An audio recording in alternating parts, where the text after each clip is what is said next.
Hey guys, welcome back to Dogforge. My name's Paul, and in this video we'll be going through throwing in 5e and whether or not it's viable, some of the pros and cons.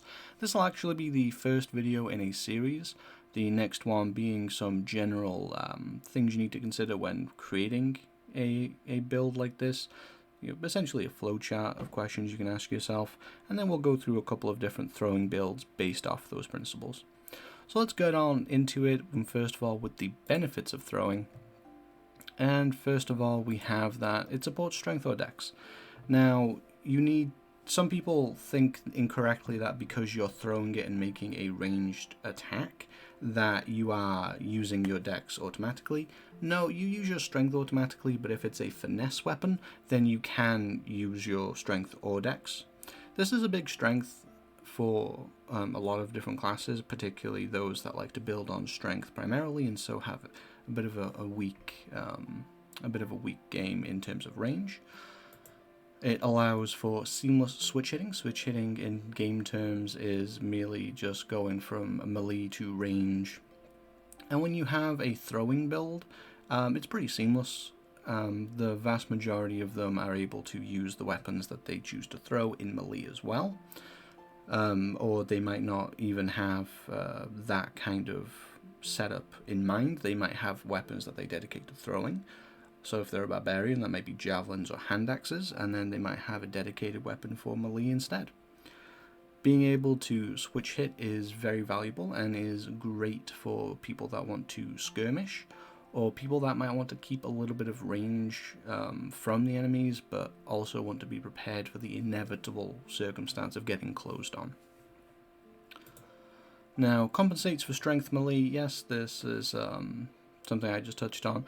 If you have a strength-based character like a barbarian, then whilst you probably want some dexterity, strength is going to be massively higher than your dexterity, and you don't want to downgrade to using a bow necessarily, especially since you might have to drop your melee weapon to take out the bow. So being able to take out a hand axe or a javelin with your spare hand and just chuck it can be valuable. Of course, there are some limitations to this. Limitations that we can account for and build for, and we'll address that later on in the video. And finally, it's cool. Like the primary reason I think most people have when they want to build a character that relies on throwing stuff is quite simply that it's a cool aesthetic, or they want to mirror themselves off of a trope or particular character, and that's perfectly fine. I mean, it's cool, you're going to have fun doing it, and as we'll touch on later in the video, it's something that you can definitely do. But moving on into the negatives, because it isn't all roses, we have, first of all, the bad raw action economy. So, by standard, you can only take out one weapon at a time without using your action, because you only have one object interaction. So this makes it quite hard if you are a class with extra attack, or multiple attacks period, where you can keep up with having enough weapons in hand to throw. Now, this is not a be-all, end-all problem. Depending what circumstances you're in, you can mitigate this somewhat by just having a weapon in your hand when combat starts, or even better, having two weapons in your hand when combat starts. This is not a problem at all for things like rogue-based throwing builds, because they're only going to be making a single attack most of the time anyway. But it is something to bear in mind. It is, however, something that we can definitely fix with a little bit of know-how. Next one is trickier damage optimization. I don't want to say bad damage, because it's not bad damage, and there are definitely plenty of ways that you can up that damage. But if all you really do is settle for, I'm going to throw daggers, and you don't try and put a little bit more into that, then obviously you're going to fall behind the more obvious and more built-in damage optimization that there is for dedicated ranged weapons or melee combat. But again, you're not going to end up that low, and there are plenty of ways that you can stack that damage on. Next up, we have shorter range than, well, ranged weapons. A lot of the time with thrown weapons, you're going to get something like a 20-foot regular range, 60-foot long range for a disadvantage. There are ways to combat this, specific weapons or abilities that go further. And then you also have the option of using darts, which are throwing weapons, but they are ranged weapons in themselves. So you can apply stuff like sharpshooter to open up their range as well. This is something that you just need to be aware of, and if you use your mobility, your own personal movement speed, and any mobility boosts you may have, you can mitigate this pretty easily. And finally, probably one of the bigger sticking points is magic item support. And I say that because there's not that many magic items specifically for throwing. There are some. I believe in one of the adventures there's a bracer that lets you throw multiple daggers. But generally speaking, you're going to find a problem where, first of all, you want a weapon with a thrown property.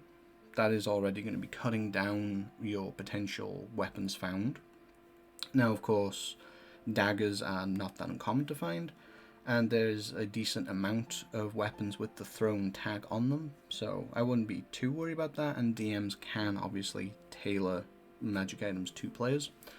The larger concern really is that if you just get any old magic item, you're going to be throwing away your magic item. The only real fix for this in terms of items themselves are items that generate things for you to throw, like the aforementioned bracers, or if it's a weapon with a returning property. However, there are other ways around this problem as well. So those are our negatives, and to be fair, there's enough of them, and they're a little bit sticky enough that a lot of people write off throwing as something that's kind of cool but suboptimal. And that's not really necessarily the case. You can have plenty of fun and be plenty effective with throwing.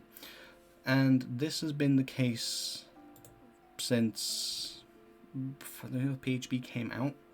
So when we just had the PHB, you could play a rogue throwing daggers and you would do just fine. You're making one attack a turn anyway, unless you want to mix up and throw and do some two weapon fighting, because two weapon fighting and throwing weapons does mix. And as a rogue, you're going to have sneak attack as a rider to add damage onto the dagger anyway. So that's not necessarily a problem to begin with. And then you also have other stuff like the dueling fighting style does apply, and the two-weapon fighting style would apply if you're two-weapon fighting with throwing weapons. So there has always been ways to amp up and make it more viable, and just playing a rogue, it just works anyway. However, it's worth noting that the more we've gone through the game, the more viable this has become. So for example, with Xanathar's Guide to Everything, we got the Kensei, and at 6th level, Kensei make any Kensei weapons count as magical. So this is a great step forwards in terms of not needing magic items to overcome resistance. You don't have to worry about throwing your magic +2 dagger away, because you can throw any old dagger you want, provided it's a Kensei weapon you've chosen, and it'll end up doing magical damage. Now, that is a big help, and this is one of the pillars of the different types of throwing builds you can make.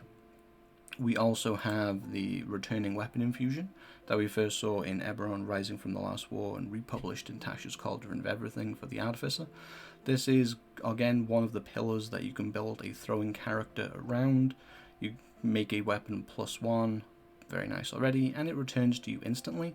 So this enables not only being able to use a magic weapon for multiple attacks, this actually easily enables using extra attack and additional attacks like that with a single weapon, because it's going to come back to you straight away anyway. And then we get additional support. We got the thrown weapon fighting style, which gives you a damage bump with a +2 damage, very nice. And you also get the ability to draw weapons as you need to throw, which overcomes that raw action economy problem that we were talking about. And this is very nice, and this actually does stack with the dueling fighting style, which you can get from multiclassing or taking the fighting initiate feat. So you could actually stack a +4 onto a throw if you want to, and that's already showing a lot of potential and overcoming a lot of the problems. And even if you want to play like a bit of a battle master, we even got more support, because their maneuvers largely apply to them anyway, with a bonus action thrown weapon attack that's going to get a little bit of extra damage to it. This is all great. We even have a rogue that is centered around throwing things with the soul knife, With your Psychic Blades, you can either do melee or you can fight up and throw them up to 60 feet away without disadvantage. It's going to get your sneak attack, and they get a built-in bonus action attack, and they are throwing a thing.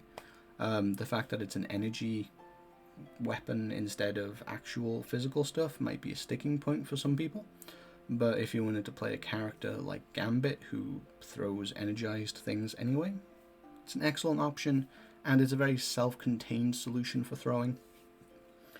And all of this just basically amounts to, whilst yes, we do have problems when you want to make a throwing build, it's always been viable, and we have more support for it now than ever.